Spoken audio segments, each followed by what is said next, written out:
अप्रवासी भारतीयों के साथ अमेरिकी सरकार के कथित अमानवीय व्यवहार और उन्हें जबरन बेड़ियों में जकड़कर मालवाहक विमानों से भारत लाने को लेकर बवाल मचा हुआ है। दरअसल डोनाल्ड ट्रंप की अवैध अप्रवासियों पर कार्रवाई के तहत 104 भारतीय नागरिकों को लेकर अमेरिकी वायुसेना का एक विमान अमृतसर में उतरा।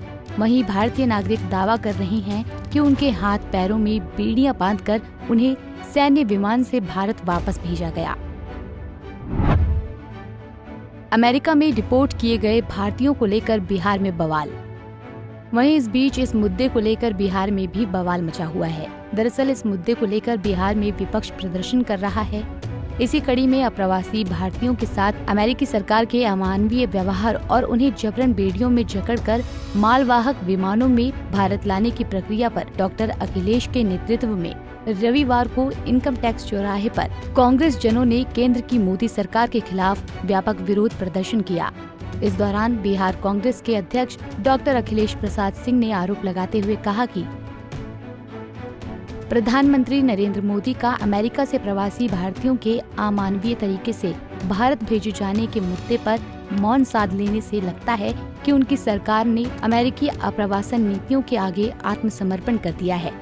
देश के कमजोर नेतृत्व वाली राष्ट्रीय जनतांत्रिक गठबंधन राजग सरकार के मुखिया मोदी का अमेरिकी से अप्रवासी भारतीयों के अमानवीय तरीके से भारत भेजे जाने के मुद्दे पर मौन साध लेना और हर बात पर मुखर होकर बयानवीर बनने वाले विदेश मंत्री एस जयशंकर की अनदेखी बताने के लिए काफी है कि देश के अंदर खुद को विश्वगुरु कहने वाली केंद्र की भारतीय जनता पार्टी नेतृत्व वाली राजग सरकार ने भारतीयों को सम्मान अपने अमेरिकी मित्र डोनाल्ड ट्रंप के आगे गिरवी रख दिया है।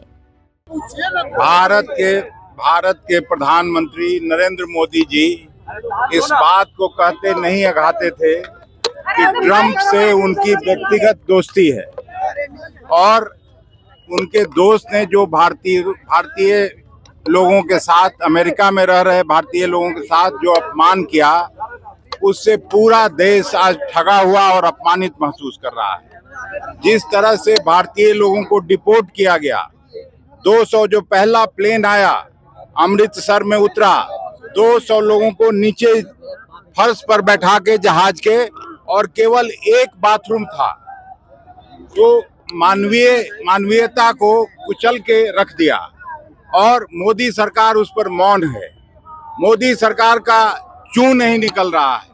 मोदी प्रशासन और ट्रंप प्रशासन मिलजुल के भारतीयों का अपमान कर रहा है। इसके खिलाफ कांग्रेस पार्टी पूरे देश में जनाक्रोश रैली निकाल के और भारतीयों के साथ कांग्रेस पार्टी खड़ी है। भारतीयों के साथ इस तरह का अत्याचार कभी भी कांग्रेस पार्टी नहीं करेगी। गोरों के साथ जिस तरह से स्वतंत्रता आंदोलन में कांग्रेस पार्टी ने न केवल हिस्सा लिया था बल्कि यहां से खदेड़ने का काम किया था। हम लोग अमेरिका के इस व्यवहार का निंदा करते हैं सामूहिक रूप से और घोर भर्त्सना करते हैं। जब तक उनमें सुधार नहीं लाया, अगर भेजना भी है तो आप मानवीय संवेदना के साथ व्यवहार करें और नीचे बैठा के नहीं, जिस तरह से जहाज में लोग ट्रैवल करते हैं जनसाधारण, उस तरह का आप व्यवहार करिए। जबरदस्ती उनके साथ अमानवीय व्यवहार बंद करिए। विपक्ष के निशाने पर केंद्र सरकार। इस मुद्दे को लेकर विपक्ष लगातार केंद्र सरकार को निशाने पर ले रहा है।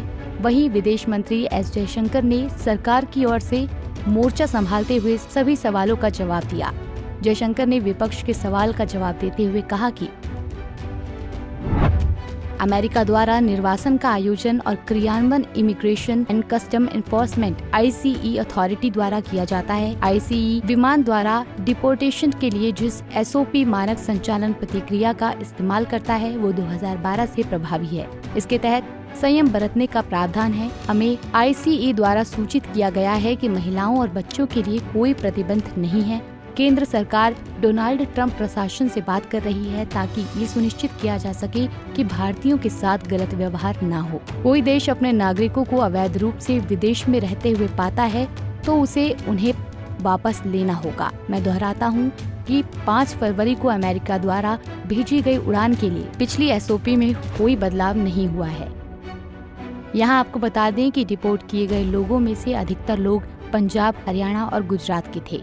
नागरिकों का दावा है कि उन्हें हाथ पैर में बेड़ियां बांध कर लाया गया, जिसको लेकर विवाद हो रहा है। पंजाब केसरी टीवी के लिए पटना से संजीव कुमार की रिपोर्ट।